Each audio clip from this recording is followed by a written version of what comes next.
नमस्कार दोस्तों, बारिशों का मौसम है और बारिशों के मौसम में अस्थमा से जुड़ी समस्याएं बढ़ जाती हैं। इवन ये भी देखा जाता है कि कफ, खांसी, सर्दी से जुड़ी समस्याएं भी बढ़ जाती हैं। आमतौर पर ऐसा इसलिए होता है क्योंकि बरसात के मौसम में नमी होती है, जिसकी वजह से इन्फेक्शन बहुत जल्दी फैलता है, इवन बढ़ता भी है।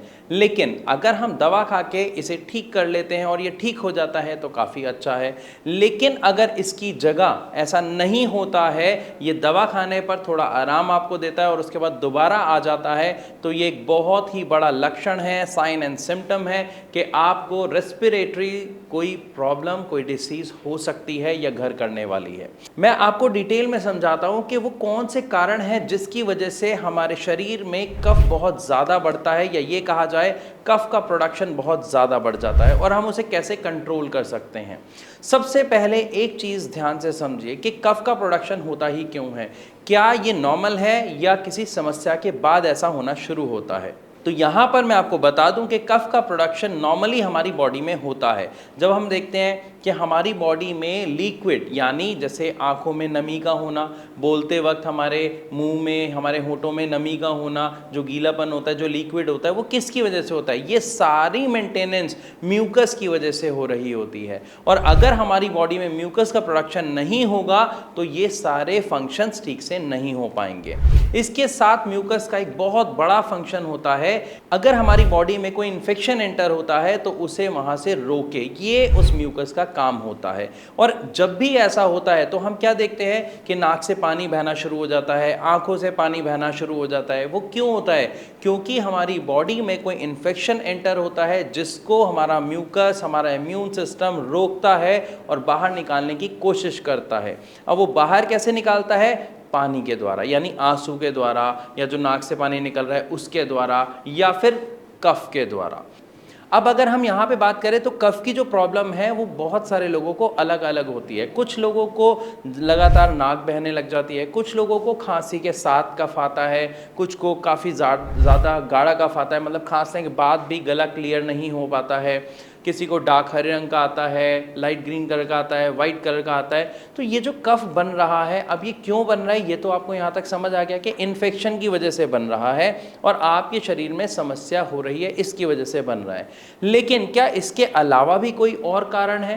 क्योंकि कई बार क्या देखा जाता है कि आपने मेडिसिन ले ली, उसके बाद भी आपका कफ ठीक नहीं हो रहा है। तो यहाँ पर आपको कुछ चीज़ें समझना ज़रूरी हैं।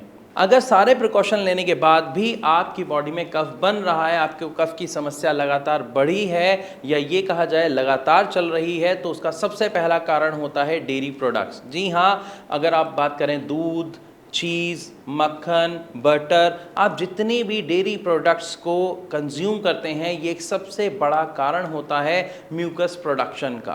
क्योंकि कुछ लोगों की बॉडी इसको रिएक्ट करती है, इसको डाइजेस्ट नहीं करती है, वहाँ पर म्यूकस प्रोडक्शन बढ़ जाता है और इसकी वजह से आपको मेडिसिन लेने के बाद भी काफ़ी दिक्कतों का सामना करना पड़ता है। लेकिन सभी डेयरी प्रोडक्ट्स में अगर मैं एक की बात करूँ, यानी दूध की, तो आप उससे बच सकते हो, यानी उसके नुकसान से बच सकते हो। क्योंकि दूध पीना बहुत ज़रूरी है, उसके अंदर लगभग सभी गुण होते हैं। तो अगर आप दूध के अंदर थोड़ी सी हल्दी मिला के पिएंगे तो वो दूध से कहीं ज़्यादा, यानी एक औषधि की तरह वर्क करता है आपकी बॉडी के लिए, आपके इम्यून सिस्टम के लिए, आपके एक्स्ट्रा बढ़ रहे म्यूकस प्रोडक्शन के लिए। तो यहाँ पर आप डेयरी प्रोडक्ट्स को अवॉइड करें, लेकिन दूध का सेवन अगर आप करते हैं तो उसमें हल्दी ज़रूर डालें, और अगर कच्ची हल्दी डाल सकते हैं तो उससे बेहतर कुछ और हो ही नहीं सकता। डेयरी प्रोडक्ट्स के बाद अगर हम बात करते हैं तो नाम आता है सिट्रस फ्रूट का, यानी ऐसे सभी फल जो खट्टे होते हैं, जो खाने में खट्टे होते हैं, ये भी म्यूकस बढ़ाने का एक बहुत बड़ा कारण होते हैं। क्योंकि सिट्रस फ्रूट की वजह से हमारी बॉडी में हिस्टामाइन रिलीज होता है, जो सबसे बड़ा कारण होता है म्यूकस के प्रोडक्शन का, यानी कफ की बढ़ोतरी का।